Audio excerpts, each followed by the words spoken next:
So I'll be talking to you today about a project that I and several others have been working on for the last several months. So most of you in this room work in cryptocurrency in some capacity, use cryptocurrency in some capacity, and you're probably familiar with this narrative that exists, that cryptocurrency is useful in places like Venezuela, closed economies, collapsing monetary systems. Well, this narrative is what brought me into the cryptocurrency space to begin with. And this was a narrative that I and my co-founders wanted to go and explore on the ground to really understand whether or not there's truth to it, and if there is, how we as individuals, as entrepreneurs, and as an industry might be able to contribute to solving these problems. And so we went to the border of Venezuela. We spent about 4 weeks in Colombia in various cities working with members of the Venezuelan refugee population, members of the diaspora, and also connecting with people who are still living and working in Venezuela today. And it looked something like this. We would meet with people, we would meet with them in cafes. This picture was from a rainy night in Bogota. And we met with a woman named Lorena. She's about 50 years old. She worked as a baker in Venezuela, and she'd come to Colombia searching for greater opportunities for work. We would meet with people in their homes, sometimes at their own places of work, and we would ask them about their experiences. And they would tell us the stories of what it was like to live in Venezuela, to leave Venezuela in many cases. Lorena, for example, told us about how she had to make the choice to leave her family, her friends, her community behind in Venezuela in order to search for new opportunities for herself. And she picked this card for us, and she said, this is what it felt like. It felt like jumping out of an airplane, and I still don't know if my parachute is going to deploy in catch. She tearfully told us how she has no network in Colombia. If something happened to me, she said, no one would help me. No one would care. But then she got a little smile on her face, and she even started to laugh as she told us about her experiences of moving back and forth between Colombia and Venezuela, because she still goes back. Remember, she still has friends, family, community there. She still wants to be able to contact them, to reach them, and to bring them the resources that she now has access to in Colombia. And it's important to remember here that Venezuela has become a very corrupt state over time. It's almost a state of anarchy at this point. And so as she goes back and forth across the border, she's faced with border guards who she never knows to what extent they'll search her. And again, here she laughs. She says, I outsmart the border guards when I go back and forth. And if we go back to that picture, this is her showing us her shoe, and she could actually flip open the sole of her shoe. And she could show us, this is where I put cash, in the sole of my shoe. I stick cash in my bra. You can see her here sticking cash in her hair to smuggle it back and forth across the border. And she says that she and her friends, they all sit around and they laugh about how they're smarter than these corrupt border guards. And on the other side of the border in Venezuela, it's a very dire story. We spoke with a woman named Janet. She works alone. She's a shop owner in the city of San Cristobal in Venezuela. This is a border city. And she tells us about the violence that she's witnessed there and the fear that she experiences every day. Whenever the streets feel a little too lonely, she says, she gets anxious and she closes early. She's a woman. She has the responsibility of caring for her family. She has the responsibility of caring for her mother, who was recently diagnosed with Parkinson's. And remember here, Venezuela, it's a closed economy. You can't bring money freely in and out of the country. You can't bring goods freely in and out of the country. Even the humanitarian economic aid that is trying to be sent to Venezuela is not allowed in. The border is closed. But she thanks God, Janet thanks God, that she can go across the border and back in order to try to source her mom's medicine. There's at least some hope there. Now, Janet also sent us a video. And you can see this here. Now, the line that you're seeing in this video, this is in her city of San Cristobal, again, on the border in Venezuela. The line that you're seeing here, this is characteristic of the lines that Venezuelans are waiting in order to try and access goods, services, their basic needs, food, shampoo. People wait in lines like this daily in order to access these items. Now, this line in particular, this is actually a line for a bank. It's still going here. It's still going, right? You're just now getting to the bank. So people are waiting in line for hours. And here, what are they waiting in line for? They're waiting in line to withdraw a currency that is inflating now at a rate of 10 million% a year. What does that mean? That means that if 5 years ago you had $1 million in Venezuelan bolivars, today you're left with tens of dollars, if even that. That is how bad the situation is. And now, people often ask me when I start to talk about this research, this question: why don't they just use Bitcoin? Why don't people just use Bitcoin there? Surely, if there is a place where Bitcoin can catch on, it must be in Venezuela. And this, again, was the question that myself, Alejandro, Jamal, and all of our supporters went in with, of is there a use case to be found here? But more than that, backing up from Bitcoin and cryptocurrency, is there a way that we can serve people's needs there? But to ask this question of why don't they use Bitcoin, or to say they should just use Bitcoin, that's missing the point, right? Because we have to put all of this in context. We have to understand what people's needs actually look like on the ground there. And I'll tell you that we, as researchers, we were surprised by a lot of what we found. Even for Alejandro, who is Venezuelan, I believe even you were surprised by much of what we found there. Because the answer to this question is not so simple. And so I'll share with you a few of the points that we found, and please come find us, talk to us. We're happy to share more. We want all of this research to be open and open source for the cryptocurrency industry and beyond. This was the first thing that we found. Nobody wants the bolivar, but it's actually still necessary to survive. So the government in Venezuela, they mandate, actually, that you must still use the bolivar. You're not allowed to use US dollars. You're not allowed to use Bitcoin. The bolivar is it. And in fact, if you're caught with another currency in hand, you can be fined, you can be sent to jail.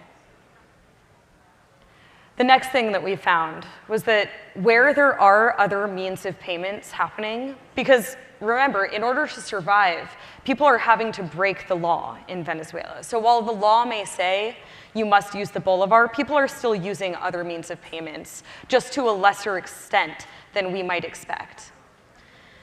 And the product seller, because of the shortages, those with access to the products, they're the ones who are in control. They're the ones who get to determine what means of payment they will accept. And this, for me, really changed the way that I think about money. Formerly, I would ask myself, what is money? As I'm sure many of you do in this audience of cryptocurrency, right? Is Bitcoin money? Is Ethereum money? Is the bolivar, does that still count as money? But that's the wrong question to be asking.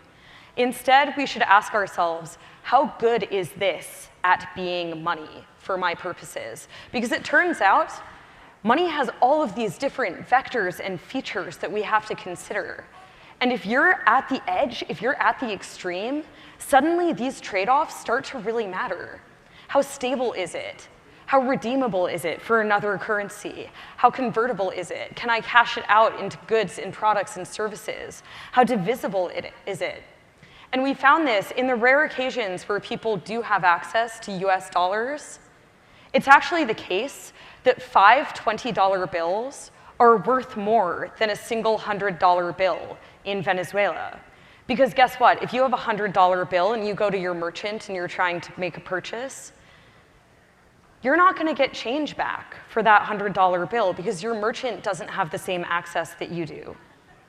And so this really reframes how we think and talk about money.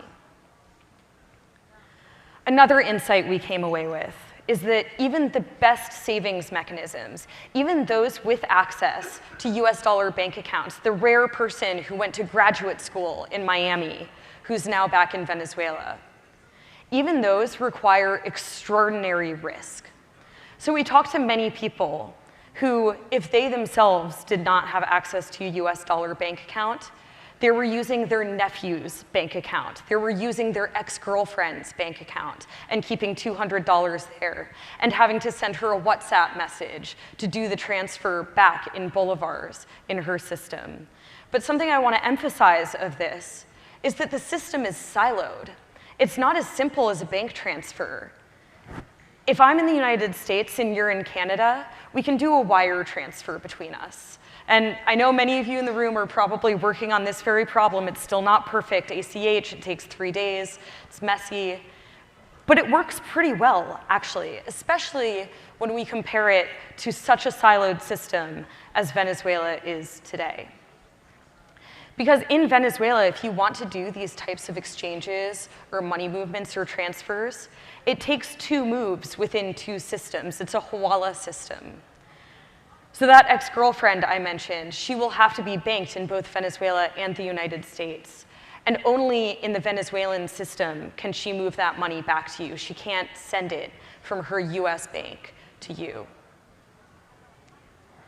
And finally here, this is a design principle I would encourage all of us to bear in mind as we go about building products and services in this space, which is that in Venezuela and in any of these extreme scenarios at the edge, right, in these closed economic systems, you're enduring constant swings between modern and primitive existences.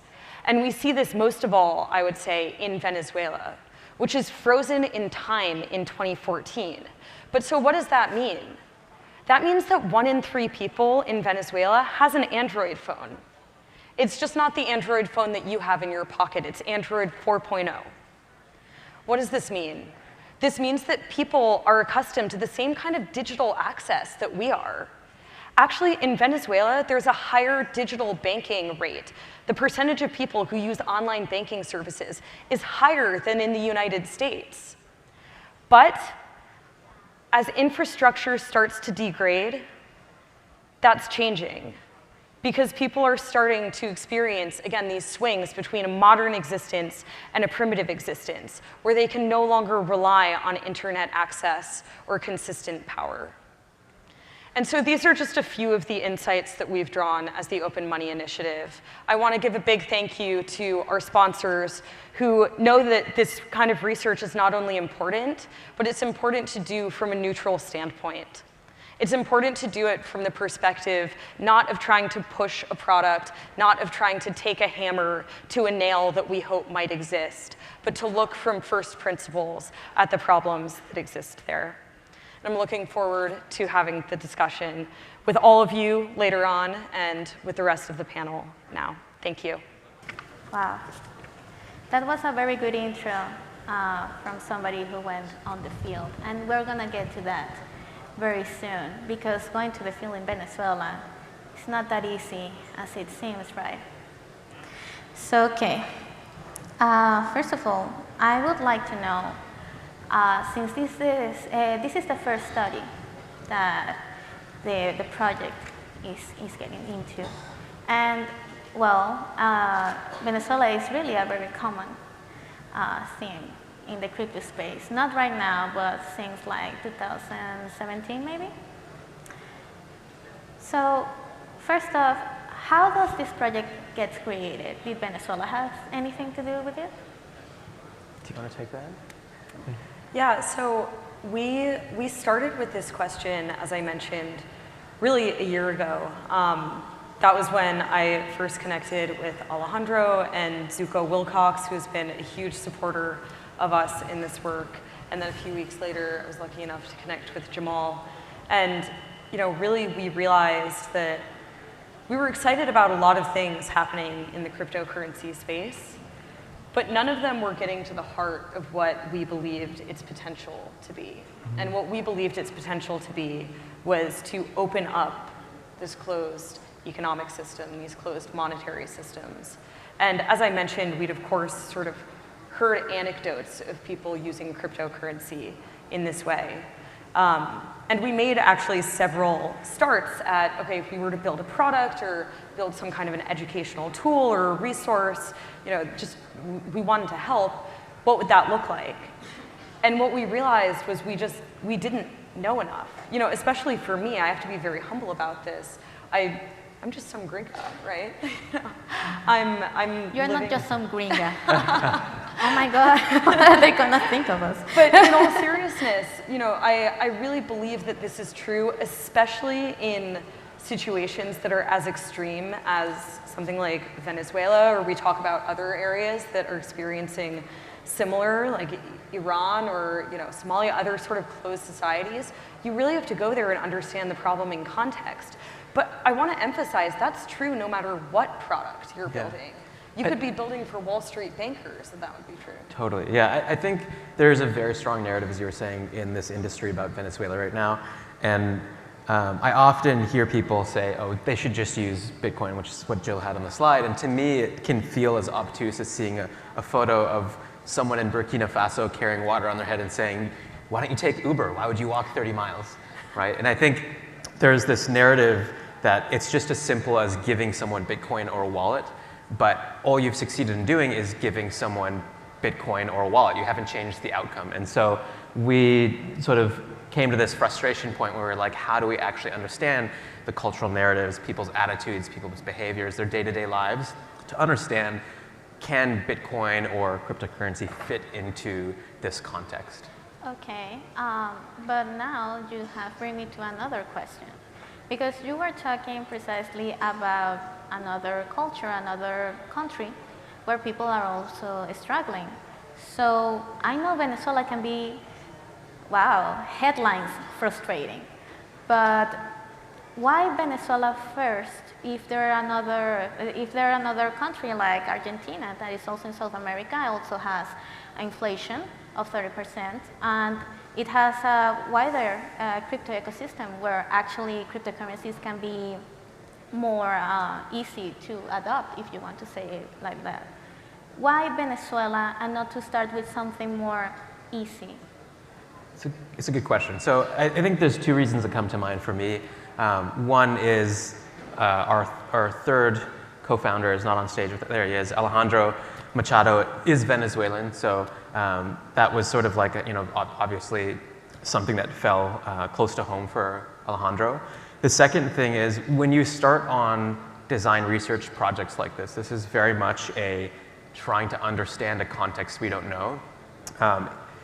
You often want to study extremes because extremes are actually easier to pull out the insights from that apply to everyone else.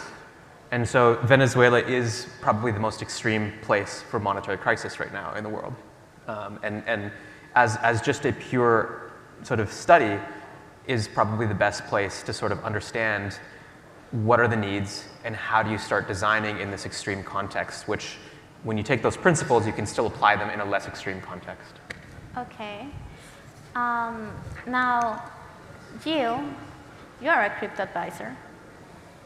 So something I'd like to have your opinion about, and I'd like everyone to have that opinion as well. Why is it that the idea of this study to give a better idea for developers to bring solutions to Venezuela, if you want to look at it that way, and not investing in Venezuela, but sending solutions, not actually investing for people in Venezuela to make their own solutions. Why not to try to push it that way? That's one of my great hopes, actually, that will come out of our research, is that not only will sort of those company names that we had up on the screen, be able to steer their products and their services in the direction of being of service to Venezuela, and entrepreneurs in this room steering their products in that direction. But also, certainly, the people I've met from Venezuela are some of the most brilliant, well-educated entrepreneurs, innovators that I've come into contact with in the space. And something I firmly believe is that, yes, you have to understand the context in which people are living, the culture, all of the sort of details, the minutiae of their day-to-day life in order to be able to serve them. And I think who better to do that than people who are actually living it themselves. Now, of course, there is often a discrepancy, right? If you're worried about putting food on the table that day, if you're worried about just dealing with your savings account, whatever it is, then maybe you don't have the bandwidth to be able to do that, but that would certainly be my hope. Yeah. Okay. Well, in the future. Yeah. Right now, it's not a very good idea, I guess. Okay, I just wanted to put that out there. Well, I want to talk to the other Venezuelan in the other end. Armando, you once commented about the Petro. About? The Petro coin. And you will be speaking about that tomorrow. But I wanted to get the first scoop today. What will you say to people who still think that the Petro coin is somewhat a solution for the Venezuelan economy? Well, let me be clear about this. I came here because, well, I acknowledge the importance of technology, and especially blockchain technology, for the process of re-democratization of the country, re-institutionalization, and the advantage, the leverage that it could have in the future, and maybe now, in order to regain democracy. I know about Venezuela and its history. I know about politics. I don't know about blockchain or a lot of technology, but I do acknowledge the importance of it. And I was seduced by the idea of a truly revolutionary principles like transparency and decentralization, that it's at the core of the technology, right? So I came here to this conference especially to listen, to learn. I invited, well, my friend Moises Rendon, who was there. We met at the conference a couple of weeks ago, and he told me, like, would you like to go to this conference? And I said yes. I'd never imagined it was like a panelist. You know? So Moises. And this was my joke for tomorrow, because I thought I would be interviewing just like tomorrow, not today. So okay, I ran out of jokes. You heard from well, the stage. The principle is politics, like to my mind, it's politics before policy. And we don't want to, I was very interested about like the remarks that Jamal stated about why Venezuela, the question you asked, why Venezuela? So it's also a matter of incentives. Before the power cuts and this energy crisis, we knew that Venezuelan energy was basically for free. So people could also mine, but for free. Basically, and yeah. it will So it's a matter of incentives, right? Mm-hmm. Mm-hmm. So and also that's why many people, but also behind that, it's a culture. It's a rent-seeking culture of how like mining countries are, you know, or have, especially like oil-producing countries. So we had this mindset of rent-seeking. So try to get the best or the most out of everything, but with a minimum effort. So we don't want to boost this or enhance this type of culture in the future, and we don't want to use this type of technology in order to foster or to empower that culture. We want to be disruptive. So we want to give this 180 degrees turn. So again, about your question about the Petro. So it was never meant to be a policy. It was a policy to basically intended to avoid sanctions and you know, like economic sanctions. The authors or the consultants of the Petro were Russians, one based in Venezuela and the other was based in Uruguay. And this was never something that was meant to be for success, for the country's development, but to input some sort of idea about the crypto and to regulate them.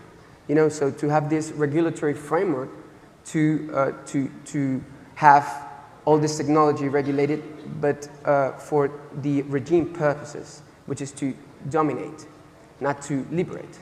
So we want to have this type of technology to liberate, to foster democracy, to regain democracy and development. And there are a bunch of Venezuelan, many talented, as Gilles said, Venezuelan. One of my jobs nowadays is to try to articulate or the talent abroad, or many of the talent abroad. There are so many. We have this, we're starting this sort of think tank called Intended, which is the acronym for Innovation Technology for Democracy and Development. One of the co-founders there, Roger Santo Domingo, where is it? It's Roger over there. Yeah, and the one of Venezuelans Adriana, in one place, like always. It's over there. So, so what we're trying to do is, it's basically to connect, validate, and promote the talent, the diaspora, and the talent, and to bring together all of these ideas to foster and to use this type of technology to liberate and to develop the country, not to oppress it, basically. Okay, well, now we have it. A scam. So, one thing I wanted to add just on the petro that I thought was kind of an interesting nugget from our findings, actually, is the fact that many of the people we would talk to, we would ask them, you know, have you heard of cryptocurrency? What do you think of it? And by and large, people would reply and they would say, yeah, you know, I've heard of cryptocurrency. I think it's all a scam. And I would kind of say, okay, I don't fully disagree with you. Actually, you might be right. But you know, why do you think that? And they would reply and they would say, well, because of the petro. The petro is the cryptocurrency, and that's just this government scam. And we would ask them, what about Bitcoin? And very frequently, we would get the reply that they either didn't know really anything about Bitcoin or that they were thinking of Bitcoin in the same category. And so that's a challenge, I think. If we want to think about Bitcoin as this sort of tool of freedom, we're going to have to fight that battle. Well, just imagine right now that the actual government of the United States decides to just throw out cryptocurrency. And that's the first time you hear about cryptocurrency. Yeah. There you have it. Yeah. Okay. Yeah. That's exactly what happened. I mean, cryptocurrency already was in Venezuela, but no, there wasn't an education, general education about it, or financial education in the whole, I mean, in a general space. You don't really manage financial education. So just throw cryptocurrency in there by the government? Yes, that's what happened, Gilles. Well, I'm the one asking the questions here. So, well, while you are writing about the study and the findings that you guys made, I wanted to have your perspective as a team. And I would like to know, would you agree that there are misconceptions in the crypto space about the crisis in Venezuela? Which are they, and does the study tackles them? Yeah, there certainly are. I mean, that whole comment about, oh, they should just use Bitcoin, it's challenged by a lot of structural things. I mean, you know, you have to use the bolivar to buy things like legumes or groceries, right? That is the only way to really transact or buy those things. And you know, you can't really use Bitcoin if the seller is not going to take Bitcoin. And as someone in the West who's saying, oh, they should use Bitcoin, you're going to design a very different product and tool if you have in mind that it needs to be cashed out to bolivar, right? And so there are many of those misconceptions around how cryptocurrency could be used. I don't know if you want to build on that, Jill. Yeah, no, I think that's absolutely right. You know, it's very easy from afar, I think, to read news articles and so on and say, oh, well, if people are resorting even to the barter system here, then surely Bitcoin is superior to that. And if they're not using Bitcoin, then the problem must be proof of work and settlement times and UX difficulties and so on and so forth. And that's great. By all means, protocol development, awesome. But you're probably solving actually the wrong problem if that's what you're focused on, instead of focusing on just the fundamentals of sort of day-to-day. This isn't going to even be used with a merchant. This is going to be cashed out, and then the bolivar will be used. Yeah. And I had another question because actually the experience that you guys had was from the field. So Jamal told me something backstage that I really want to know the whole story, because you got close to the field. How did that study actually play out for you guys? Yeah, so we made the hard decision not to go to Venezuela for safety reasons. At the time, the United States had just pulled out its ambassadorial presence there. So we went, as I mentioned, to the Colombian border. What happened to Alejandro's passport? What happened to Alejandro's passport? I want to know that. Ale, what happened to your passport? Expired. And they had to smuggle you? Well, I could have done it, but I decided not to. Yeah, so it's just too risky. I mean, Alejandro's passport. It was worth the He would story. not have been able to get back out of there. We have a solution for you. We're working at the National Assembly, a solution related to blockchain, and I hope many of you will get involved into that, you guys. Okay, so you got to Cucuta. Yes. exactly. And you start making experiments with people. Well, that didn't sound right, but you know what I mean. Yes, Okay. yeah. So our study had several components. So we did about 17 ethnographic long-form interviews. That means meeting with people, typically face-to-face. So we did that with Venezuelan diaspora in Colombia, and then we did remote interviews with people all over Venezuela. But we also did some, you can call them experiments. I like to call them displacements, where we actually had a group of 20 people and challenged them to only use Bitcoin for all their transactions that week, which is a completely bogus idea, right? We know that it's not really a good product to use Bitcoin like that every day, but the purpose of that, and we incentivized them we paid them at the end of the study to participate. We wanted to learn, when does it get really uncomfortable? When does it feel safe? Who do you choose to transact with? If someone doesn't accept Bitcoin, how do you convince them? We wanted to understand that whole world. The second displacement experiment we did, we took a money changer who was using US dollars as sort of his liquidity pool to send money between Venezuela, Colombia, and the US, so that was sort of his corridor. We tried to take the sort of US dollar back end for managing liquidity and convert it completely to Bitcoin. And in that experiment, we learned that it's not as profitable as a money changer to be using Bitcoin, so the margins aren't as big for him. But one of the interesting things is that when you have an illiquid marketplace for changing currencies, you end up... Which one did you use? Local Bitcoins? That's what He we... was using local Bitcoins and Uphold. Yeah, for the experiment. So That's the one, yeah. I think the interesting outcome was that what was special about using Bitcoin for him was that he could get instant liquidity in his Bolivar bank account or his Colombian peso bank account. So because of local Bitcoins, he can basically convert money very quickly. Whereas if you're converting using US dollars, you have to go to your WhatsApp and find someone who has the same sort of match of volume that you're trying to sell or buy. So it was kind of a cool tool for him to use. Oh, yeah. It is. And I was left with a doubt. Did you guys got to meet someone who was persecuted for using cryptocurrency?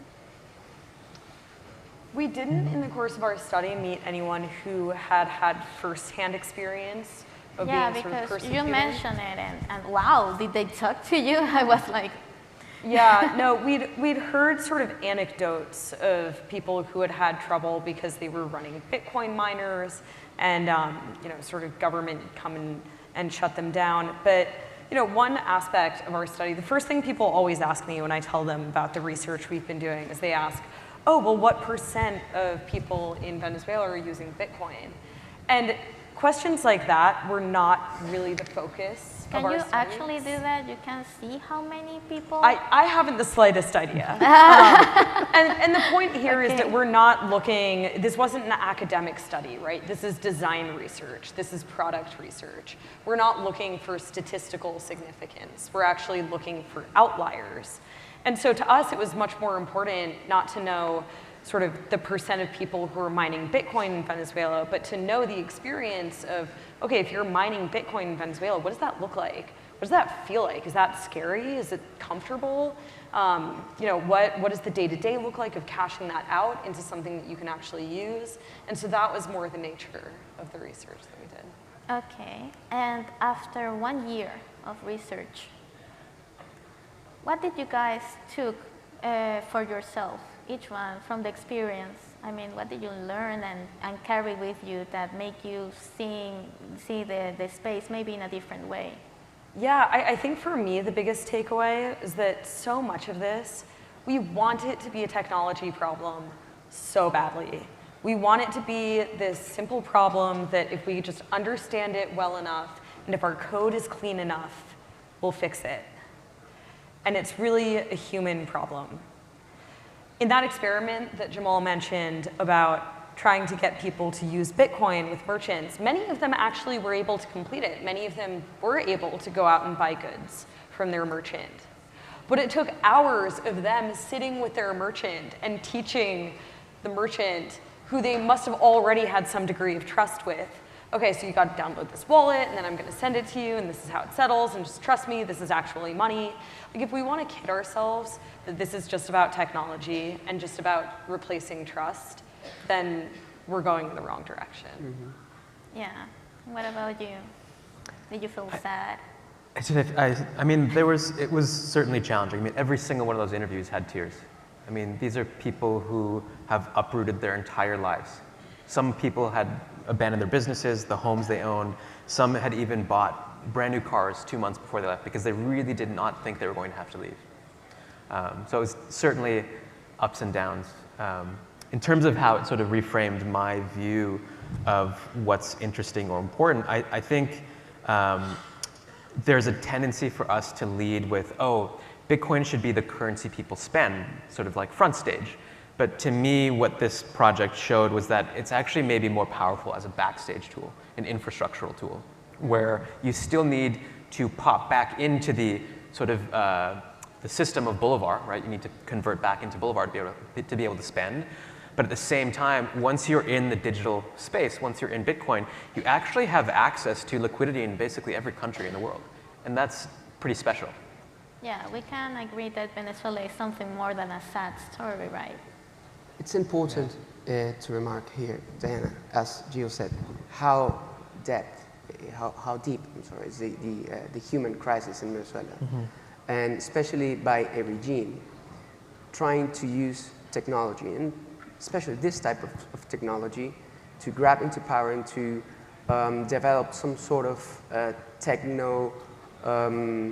at some point, like a techno-totalitarian type of system. Mm-hmm. So as we know, technology is not good, nor bad, nor neutral, but depending on who used it and people who gains power. When they launched the Petro and the regulatory agency that was about to regulate all this cryptocurrency thing, they did it basically with trying to have this a map, try to mapping who were mining all over Venezuela. Yes. And then they use the political police, like Sabine, like intelligence services, to extortion the people who were mining and to ask them to become their partners in like cronies, like thugs. So, and this is something that fosters the totalitarian system. So we don't want technology to be used to, again, entrench or to reinforce the totalitarian system, but to use it as a tool to liberate the country. So this is one of the things that are happening in Venezuela as well. Well, we're out of time. And Venezuela is way too much of a theme for 30 minutes. So thank you, guys. Thank you. Thank you, Brian, for all of your work as well. Thanks.